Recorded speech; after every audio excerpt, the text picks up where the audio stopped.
आज हम क्लास 10 का 4th लेसन कृषि के बारे में पढ़ेंगे। कृषि क्या है?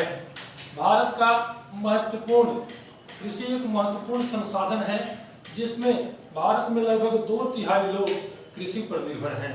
वे कृषि ही अपना महत्वपूर्ण आजीविका कृषि ही है। कृषि में खाद्य पदार्थ के अलावे उद्योग के लिए कच्चा माल हमें कृषि से प्राप्त होता है, जैसे कॉफी, चाय, ईख, ये सब रबड़, ये सब वैसे पदार्थ हैं जो खाद्य पदार्थ में नहीं आते। इनकी खेती, इनकी कृषि हम निर्यात के लिए करते हैं। और कृषि एक प्रकार का यहाँ के लोगों का मुख्य जीविका का साधन है। कृषि को हम अन्य प्रकारों से वर्गीकृत करते हैं, अन्य प्रकारों से इसे बांटते हैं।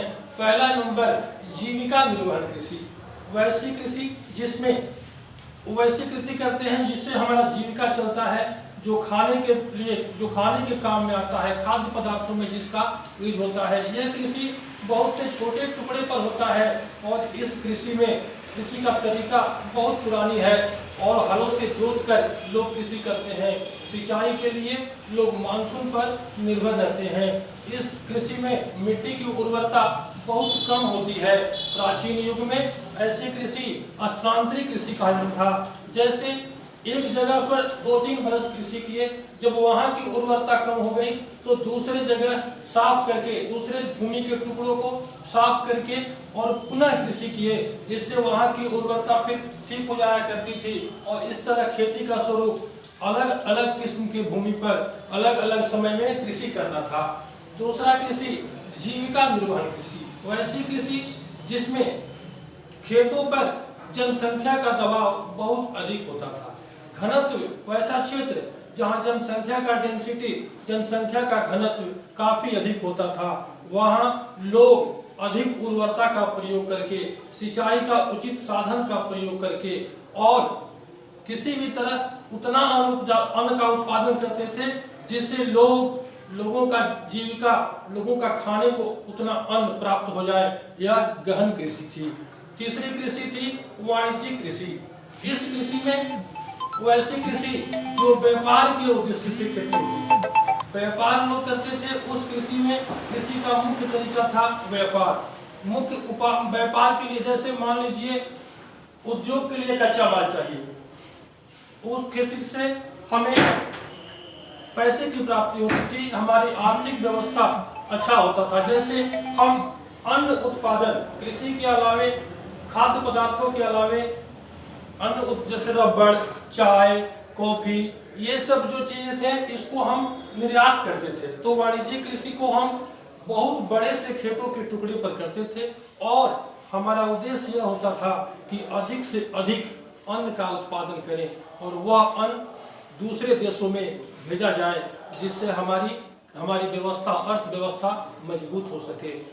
वाणिज्यिक कृषि में रोपण कृषि आती है, जिसमें एकल फसल की प्रणाली है।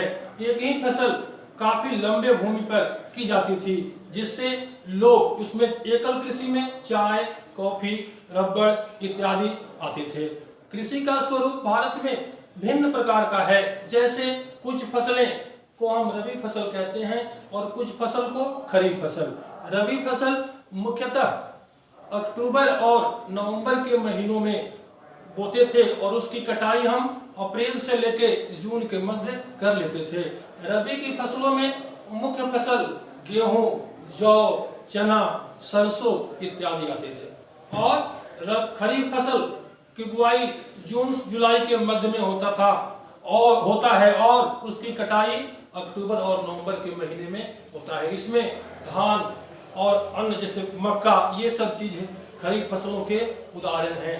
तो हमारा देश में कृषि का संसाधन बहुत पुराना है। सकल घरेलू उत्पाद में कृषि का बहुत सा अंश है, लेकिन अभी सकल घरेलू उत्पादन में कृषि की मात्रा कम हो गई। इसका सबसे बड़ा कारण तकनीकों का अभाव। हमारे यहाँ उचित तकनीक नहीं है जिससे हम कृषि को विकसित रूप में ले सकें। इसके लिए कृषि का आधुनिकीकरण हुआ। जो हम पहले मजदूरों के द्वारा या किसी और पुराने तरीकों से जो कृषि करते थे उस कृषि को हमने परिवर्तित किया, हमने परिवर्तित किया और कृषि का आधुनिकीकरण हुआ। उस आधुनिकीकरण द्वारा हम अधिक से अधिक उत्पादन कर सकते हैं और उस उत्पादन से हमारे देश की अर्थव्यवस्था को काफी फायदा पहुंचेगा।